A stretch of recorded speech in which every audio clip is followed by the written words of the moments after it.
Hello and welcome to the Not Boring Tech Writer, where in each episode we talk to the humans behind the docs, sharing stories, experience, and expertise to inspire, entertain, and give you knowledge and skills you can use in your life as a not boring tech writer.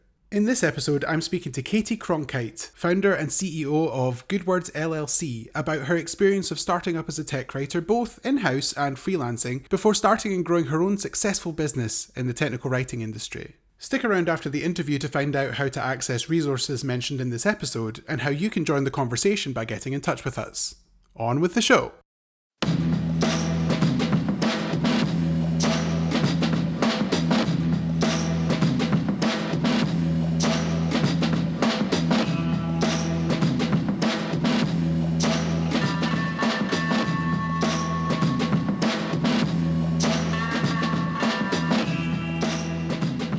Hello, Caity. How are you doing?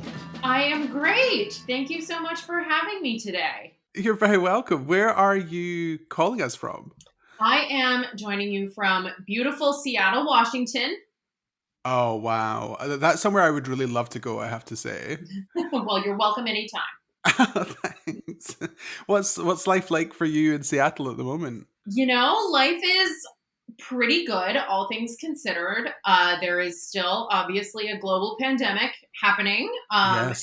we were sort of the US epicenter for that at the very beginning, but things have calmed down a little bit since then, and I can't complain. My life has been good, and work has been good throughout this time. So just holding steady over here.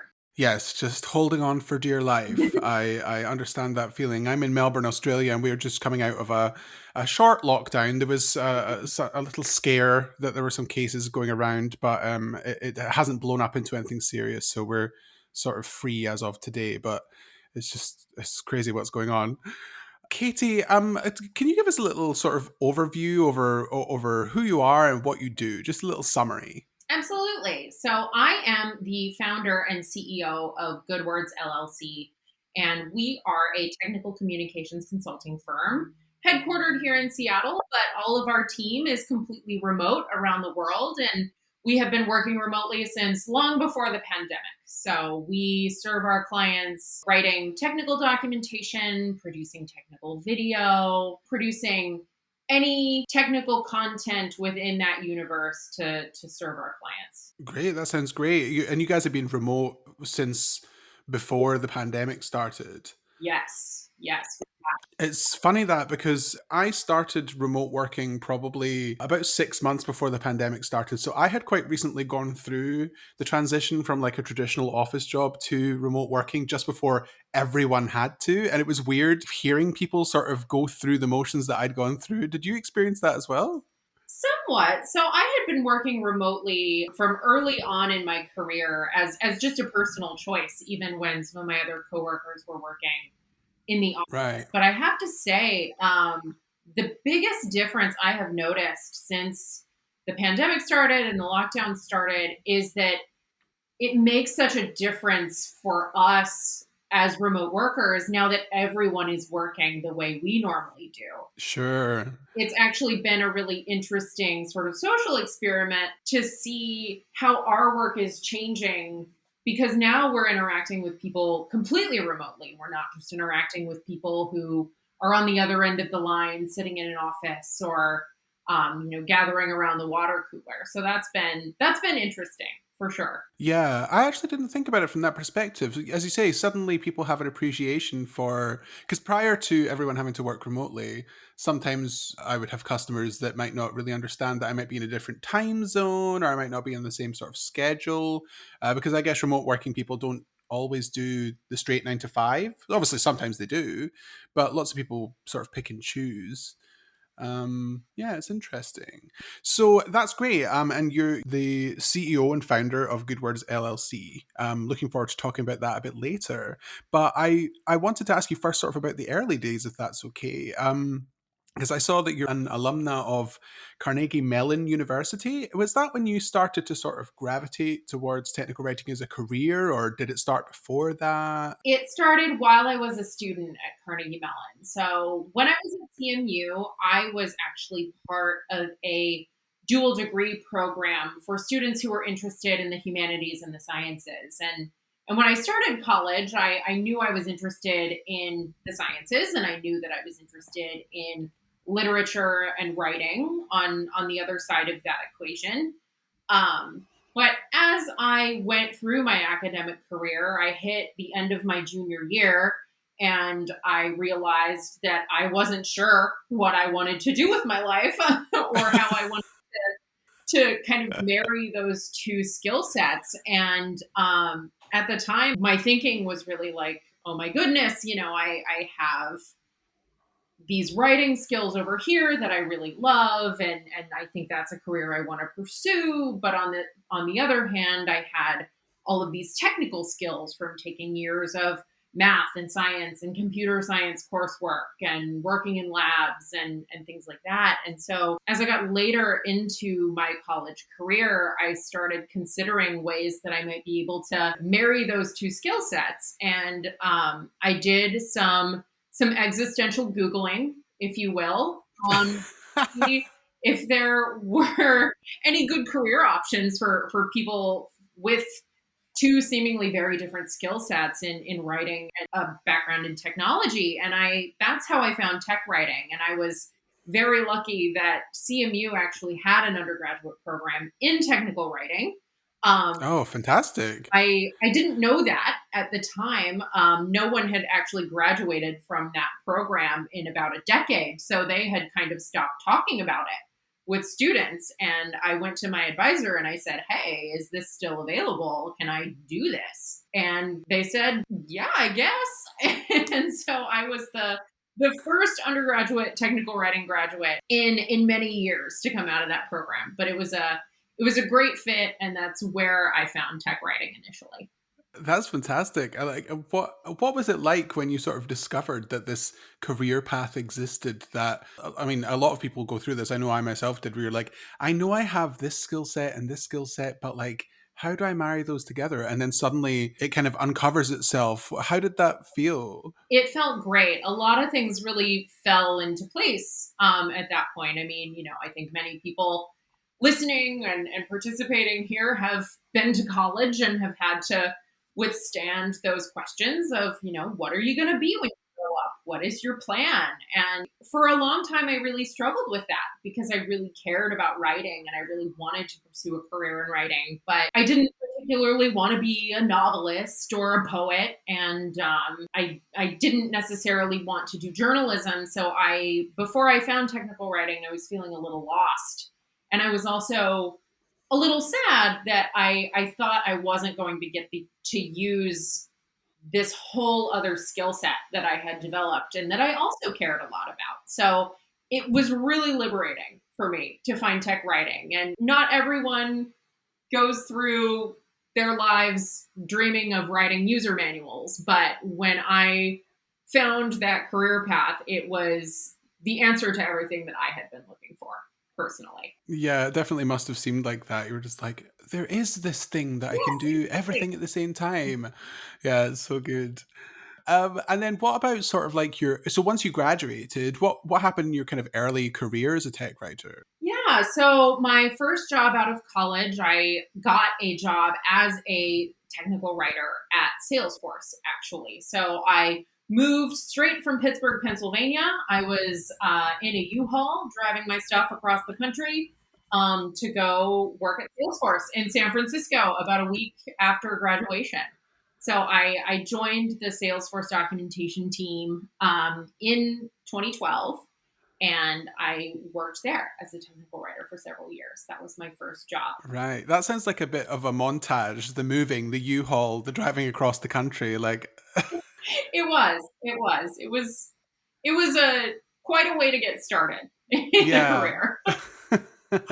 So Salesforce first. And was there anywhere that you felt like you kind of like you struggled in those early days, would you say? I would say that one thing I struggled with was that I was a small town girl from the Midwest and I had gone to school on the East Coast. And adjusting to a West Coast Silicon Valley culture, I think was my biggest initial struggle. Just really adjusting to the culture of tech, the culture of the Bay Area in general. I lived in Oakland at the time, and so that took some time.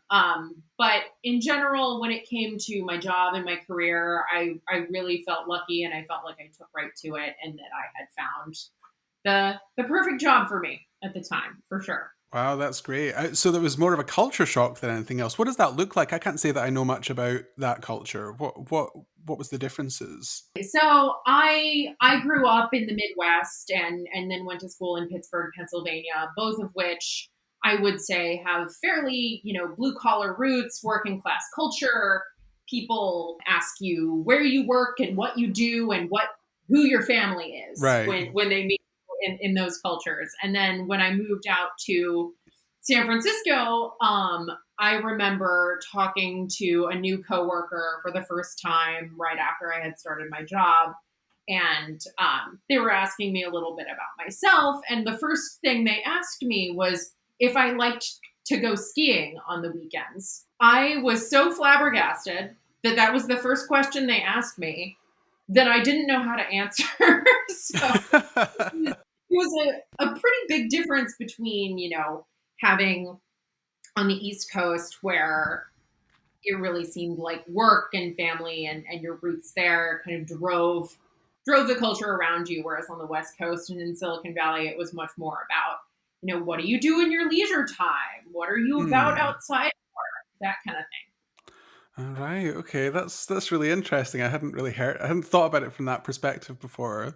So it was Salesforce you worked for first. So you started with a company, but have you mostly along the way have you been more of like a lone tech writer, or have you worked in teams of tech writers, or both? Yeah, so I've done both. Like I said, I started my career at Salesforce working as a member of a big documentation team. At the time, I think there were about 50 to 60 writers on that team that I was working with, and they grew much larger after that. Mm. But after I left my role at Salesforce, I also went on to several roles as the lone documentarian at startups, for example, and eventually that led me into a career as a freelancer.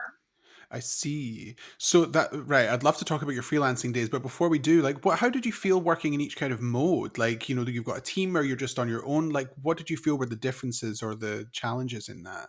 Yeah, I learned a lot from both experiences. Mm, So, in being a member of a large team, especially for a large enterprise organization, that's building a lot of products, serving a lot of customers, I would say the biggest thing I learned in that experience was how to create documentation and communication materials in a large, complex system that is scalable and works for customers, but also works for a huge number of writers who are contributing to that content. And I learned a lot of really great skills about how to create good, scalable, consistent documentation, even in an extremely complex environment like right. that. And as the lone documentarian in some of those roles, I learned just as much in those roles as well, particularly how to start documentation from scratch, how to implement documentation systems, how to take an environment that had no documentation and no communications protocols and build those and really implement them for the first time in ways that were going to be scalable as the company grew, but also were going to serve a smaller, more nimble, scrappier organization. So you also said that. Sorry, I actually sidetracked us away from your freelancing experience, which I'd really love to hear about. What can you tell us about that? Totally, yeah. I began freelancing after a stint as the lone technical writer at a startup in when I was still living and working in San Francisco. So I had been the lone tech writer at a startup for a couple of years, and unfortunately, that company went the way of the startup, and they had a couple of rounds of layoffs, and Right. uh, during that time, I was kind of looking around at the marketplace and seeing what other opportunities there were Mm. for tech writers. And what I was seeing was a lot of what I had already done. I was seeing a lot of roles for people to join large, well established doc teams. I was seeing a lot of roles for people to be the first or the lone tech writer at startups. And I was just feeling a little uninspired by those options. Those were experiences that I already had, and I was really looking for something new.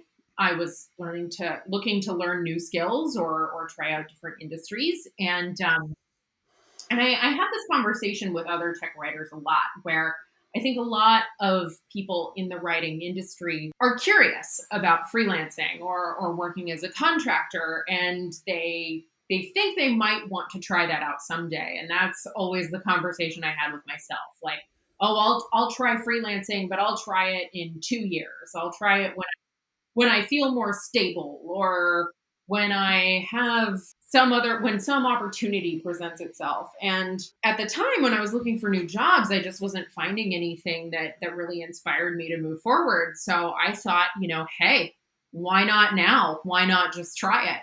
And I got my first role as a part-time freelancing tech writer for a really interesting aerospace project just to try it out. I wasn't sure if I was going to enjoy freelancing. I wasn't sure if it was a lifestyle I was going to want to stick with. So I sort of dipped my toes in with this small project, but I loved it, and it really, like, it was a sort of profound change for me, where I suddenly got to pursue all these really interesting projects in multiple industries. I worked on really interesting teams who were developing really cool new technologies. And it was the beginning of a beautiful phase of my career, as far as I'm concerned. I really feel grateful that I had that time and I found freelancing at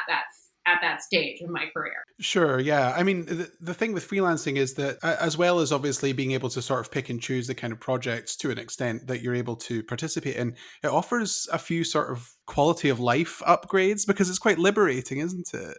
I found it to be quite liberating, and I know some of the liberating elements of it can also be a little intimidating for people who are just getting into freelancing or thinking about trying it out. But yeah, it was. I suddenly had control over my schedule and over the projects that I was working on and the clients that I would work with, in ways that I had never had in my career prior to that point. Sure, sure. No, definitely, I feel that.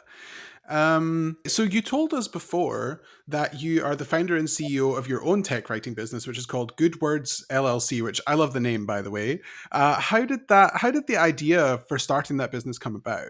It really came out of freelancing for me. So when I founded the business in 2017, when we actually incorporated, it was just me. It was just me working on projects as an individual writer, bringing in clients and working on their documentation projects that they had.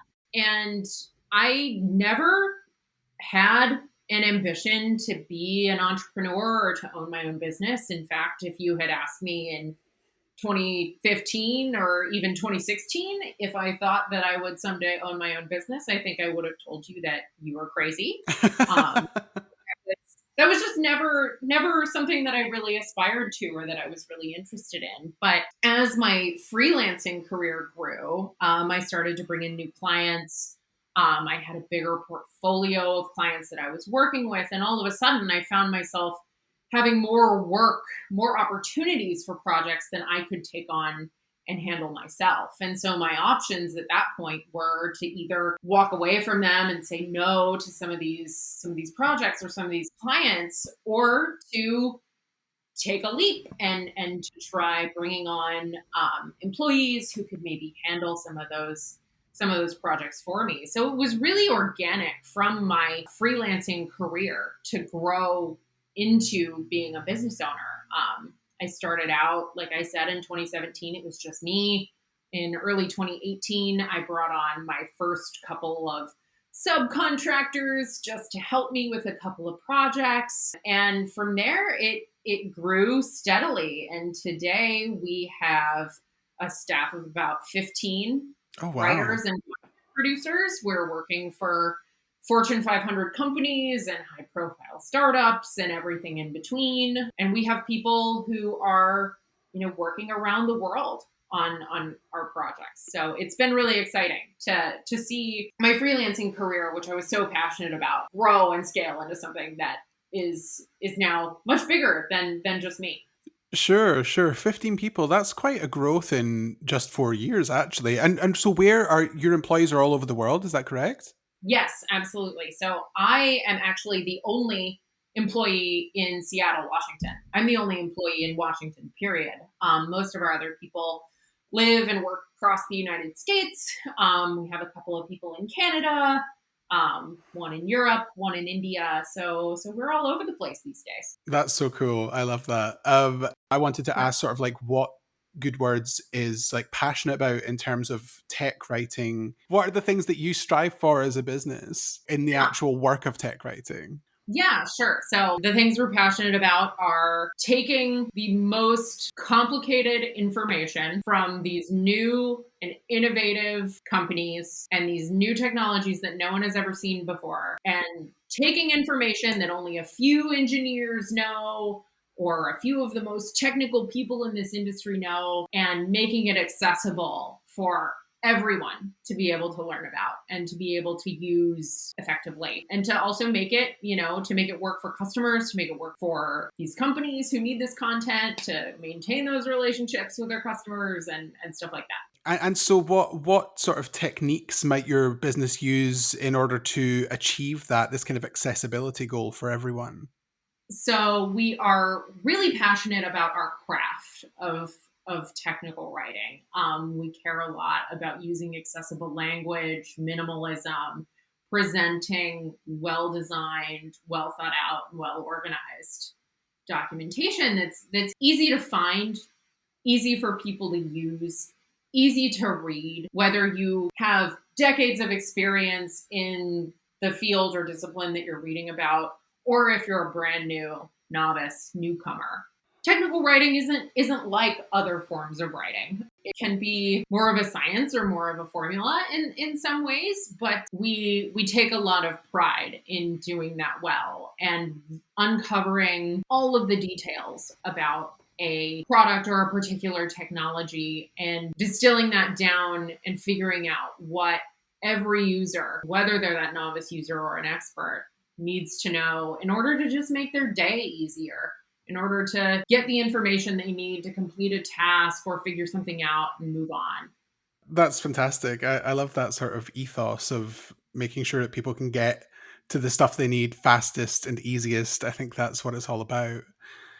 And then, so as you say, 4 years you've been at the helm of this business. When you think from the beginning of the business and then taking people on and all the way through to now, what are the main changes that have happened, and have there been any sort of notable successes or challenges that you can tell us about? Certainly, yeah. I mean, for the first several years, I was also serving as a consultant. I was still working on projects. I was doing my own writing. I loved doing the writing.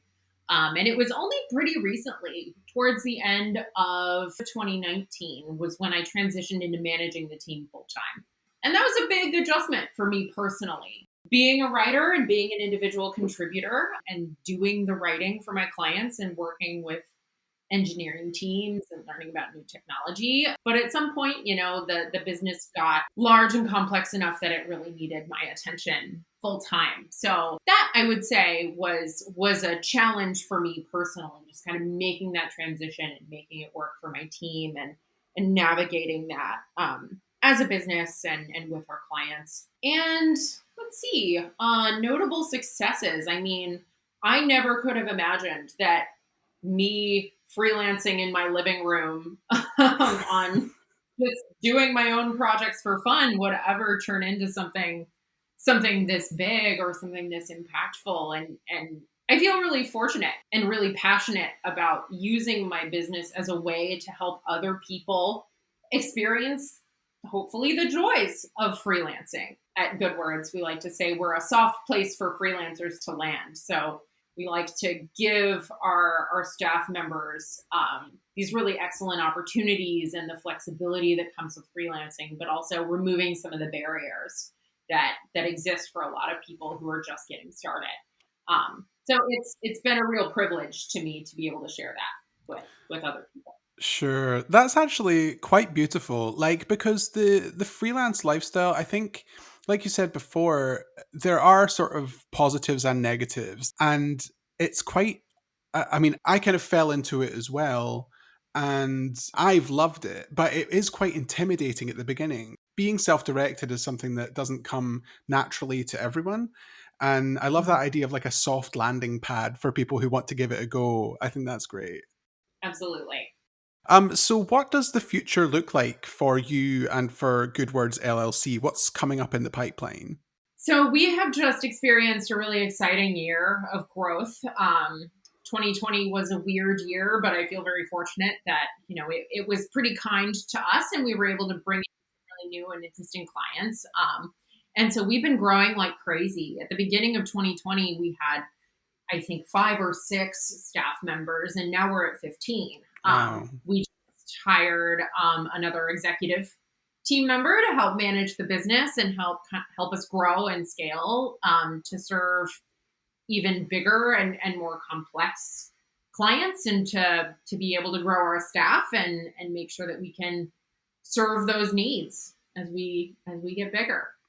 That's great. It sounds like there's a lot of really exciting stuff on the way. I can't believe that growth from like 5 people to 15 people in 1 year. It was wild, and I don't think any of us expected it. But another thing I feel very privileged about and very fortunate for is that we have been able to help a lot of people find great opportunities and find great jobs during a tough year for the industry and for everyone worldwide.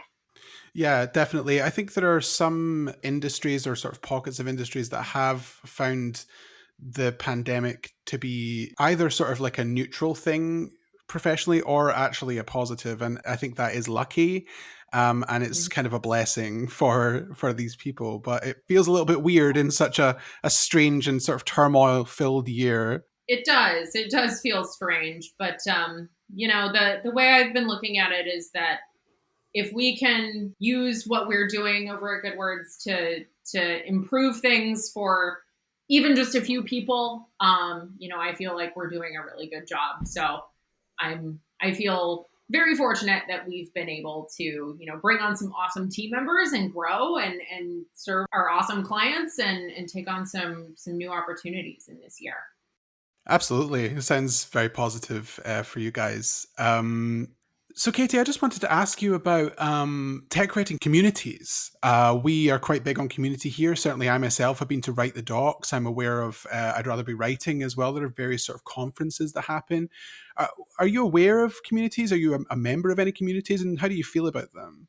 Definitely, yeah. So I am a member of some of the communities you just described. STC obviously is a long-standing community that's been around for a long time and has seen the industry through a lot of changes. And I think it's really important. I think that technical writing is kind of a small universe, and for many tech writers, a lot of us are the only technical writers in our companies, or the only technical writers on our teams. I've met a lot of tech writers who don't even realize that there's a whole tech writing industry. They've just kind of been doing it on their own and in a vacuum at their company for a while, and then they realize that there's a whole industry and a whole community around it. So I think that Write the Docs is a really great example of a community that's really come into the 21st century and is connecting people in really accessible ways, and is bringing a lot of useful information through their conferences and through some of the communications that they put out. And it's been a really great way for people within the community to connect, and for people to connect with jobs and opportunities. So I've seen a lot more connection in the tech writing community, I would say, in the last 5 years or so, especially. That's been really great to see. Definitely. And I think that connection, especially in this past year, has been especially difficult under the circumstances. Have you been to any virtual conferences or anything like that by any chance? I have not been to any of the virtual conferences myself, but I have to say, I am so stoked that a lot of these conferences and a lot of this information is moving to this virtual, more accessible platform. You know, not everybody can take the time off work or can travel to another city to go to a conference all the time. So it's amazing to me. A silver lining that has come out of this year is that, you know, all of this information that was once kind of privileged is much more accessible in a lot of ways. And so the community can cast a wider net and people can feel more connected, I think. So when you're not being a tech writing business owner extraordinaire with a team of 15, what do you like to get up to in your downtime? Oh, anything and everything. So, love love getting outside and enjoying nature. Obviously, I lived and worked in California for many years. We now live in Washington State. So, getting out to the mountains, hiking, gardening, spending time outside are some of the highlights. I've also, you know, really embraced my inner domestic during this lockdown. Um, I have gotten inexplicably very into cross stitching. Um, Oh, so a lot of crafting and domestic projects have been on my radar in the last year. I've been known to do a little cross stitching myself. It's very sort of therapeutic. It's almost kind of meditative sometimes, don't you think? It's very meditative and it's like adult painstaking coloring. Yes, It just, yeah, it's very rhythmic and you make pretty things. you do. And then you get to display them in your home, and people are like, "Did you make that?" And you're like, "Yeah." And they're like, "Wow." So just as we're sort of wrapping up here at the end of our time, I wanted to ask you, sort of based in your personal journey in tech writing, sort of from the early days at Carnegie Mellon right up to owning your own company, is there any advice or like insight you could give to our listeners who might want to follow a similar path to the one that you've traveled? Yeah. I think the biggest factor for me in my own career has just been looking out for interesting opportunities and not being afraid to follow them. So getting into freelancing was sort of a scary jump, but I'm so glad that I did it. And I'm so glad that I tried it out and took that risk because it really opened the door for me for many things. Yeah, because it can be quite a leap of faith, can't it? Yeah, definitely, definitely, and I understand some people's hesitation, you know, when they're first considering whether or not to do it, and but I think this is also advice that applies to any sort of career path, whether it's freelancing or full time employment or otherwise. Just knowing what your interests are and what you enjoy and what you like, and keeping an eye out for what might turn into interesting opportunities down the line.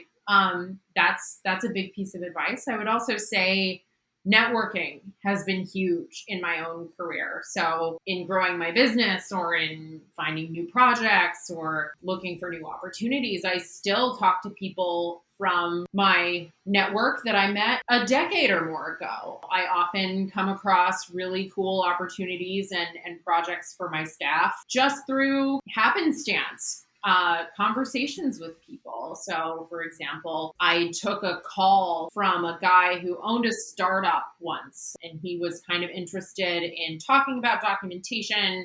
He thought that maybe they could use a technical writer to help them with some projects that they had. And we just had a casual conversation about it. And I didn't hear from him for 6 months after that. But then 6 months later, he showed up back in my inbox and said, you know, I think we have a really interesting opportunity. Would you like to work together? And it turned into one of the biggest projects that we worked on that year. And to this day, it was one of my favorite projects that I've ever done in my entire career. So I always encourage people to really nurture your network. It's really important. Make those connections, and you never know what might come out of that. Sure, sure. Well, Katie, I just want to thank you so much for coming to speak to me today. It's been really fun. It's been very educational for me, for sure, and I'm sure for a lot of our listeners. Where can people find you online if they want to find out more about you or your business, or if they want to get in touch? Sure thing. So they can always check out Goodword's website at www.goodwordswriting.com. You can email us at hello@goodwordswriting.com, or you can check us out on LinkedIn. Do a little search for Good Words LLC or for my name, and you should be able to find us there. Great. Well, we'll definitely have those links in the episode description for people to follow and in the show notes as well. Caity, thank you so much for coming to speak to me today. It's been a pleasure. Thank you. It's been so fun. Thanks for having me. Thanks so much, Caity. Take care. You too.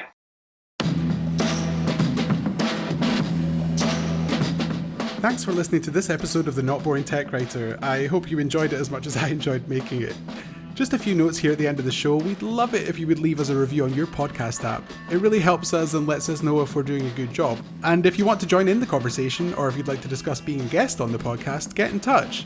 We're on Twitter at NotBoringTech, or there's a contact form on our website. Just go to thenotboringtechwriter.com and click on contact.